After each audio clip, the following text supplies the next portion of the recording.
Bueno, aquí estamos de regreso con el número uno de la mañana, sin miedo, con Peter Vivaldi y lo prometido es deuda. Esta mañana tengo conmigo desde Washington a nuestro senador, al senador Rick Scott, y voy a hablar con él acerca de varias cosas que están pasando. Así que usted, por favor, no se olvide compartir esto porque ya en menos de 30 segundos vamos a estar con nuestro senador. Así que muy importante, ustedes que no están viendo también en Puerto Rico o donde quiera, por favor, quédense ahí porque voy a subir ahora a nuestro senador Rick Scott directamente desde Washington. Good morning, Senator Scott.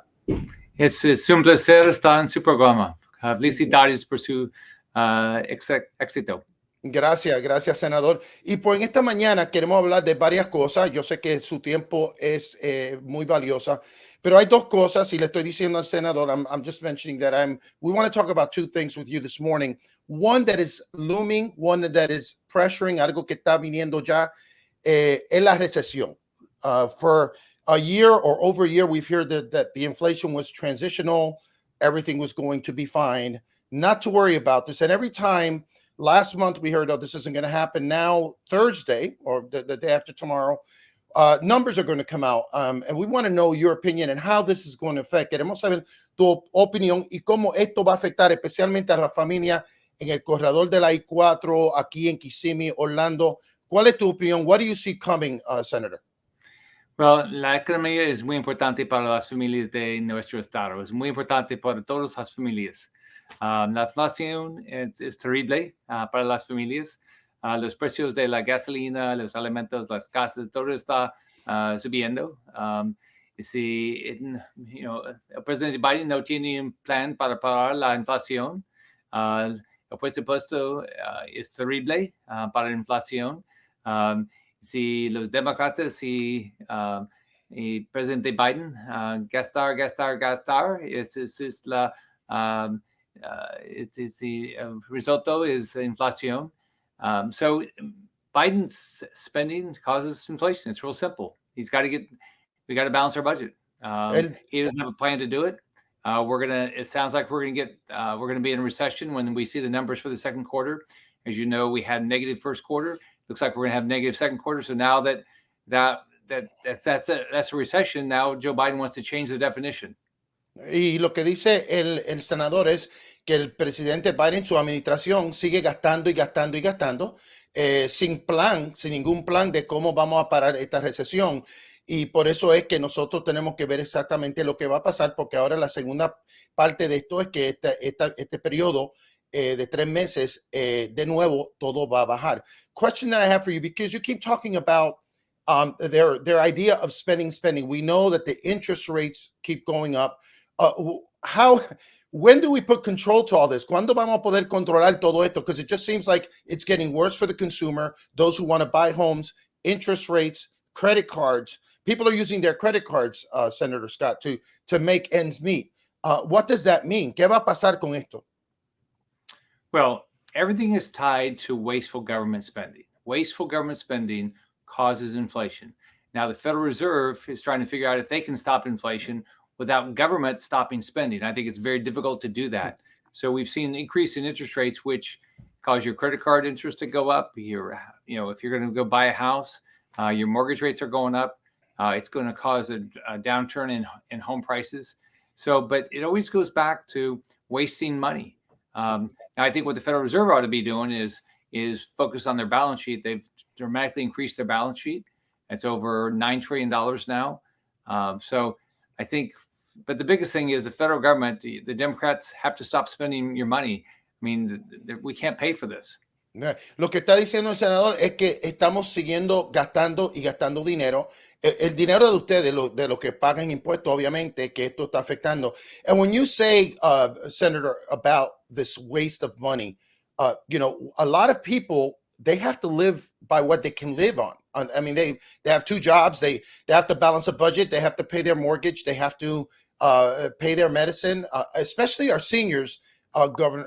Senator, our seniors, we're seeing an influx and growth of seniors being homeless here in Osceola County because the Medicare isn't going up. Things are happening, but they keep on spending.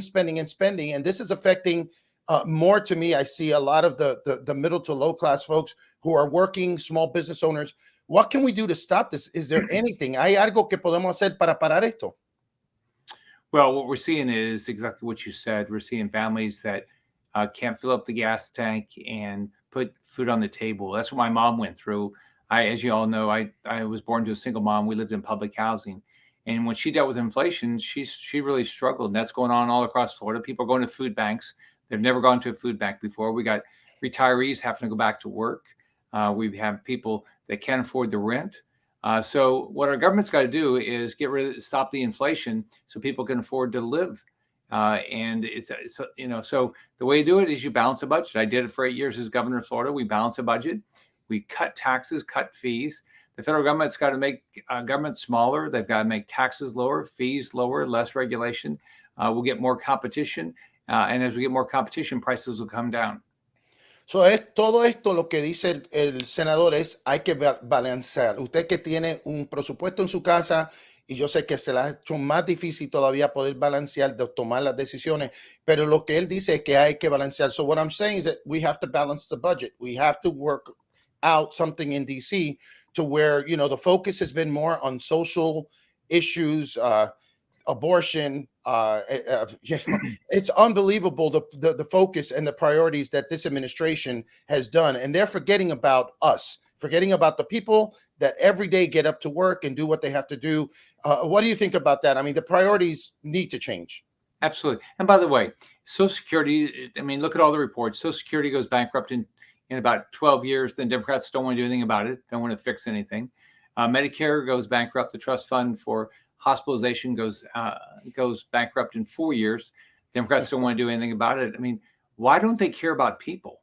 It seems like the Democrats don't care about poor families or people that are struggling because they just want to spend your money. So we're going to have to elect people that really care about this and start solving problems like I did when I was governor. I solved problems, reduce taxes, reduce fees, make it easier for people. Don't make it more expensive for people. Exactly. I have one more question for you that is off the subject of inflation, because that's a big one.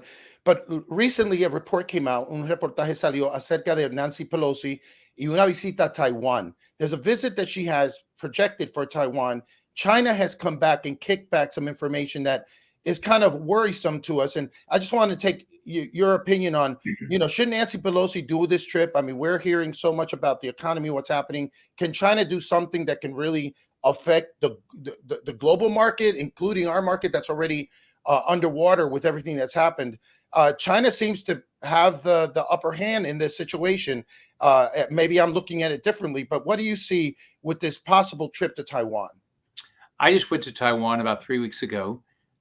China was furious. They believe America should retreat from supporting Taiwan and Japan and South Korea and other allies in that region. They want to completely dominate that region of the world while they get ready to dominate us. So what we've got to all do is we've got to take trips like that. We've got to tell Taiwan and Japan and South Korea we're going to be there to support you. Now they got to do their part also. But here's what Americans can do. Stop buying any product made in communist China. They're not our friend. They've decided to be our enemy. They're clearly our adversary. How many things are we buying from Russia right now? We're not, because we know that they don't support what we believe in. China doesn't either. So stop buying products from communist China, and they won't have the resources to be able to be a bully around the world. So lo que dice el senador es lo que podemos hacer es parar de comprar cosas de China, que yo sé que es difícil porque casi todo lo que uno ve es de China, pero lo que él dice es parar de comprar y eso nos ayudaría a nosotros, pero no podemos dejar que China domine. So what I was just sharing is that, you're saying we need to stop buying products from China, which we see a lot of them in a lot of places, especially here in Central Florida, in some, even in theme parks. We see a lot of this going on where we need to focus on countries that are really friends and allies to the United States. And we need to, I believe, probably build more in the United States, right? Made in USA, to be able to grow that. So again, Senator Scott, we appreciate you so much. Los hispanos te aprecian. We thank you so much, especially the Puerto Rican community, the Venezuelan community, of all the work that you're doing. And again, thank you for sharing this time, and I'm sure we'll be talking soon again. Felicidades por su día. Muchas gracias, Senador.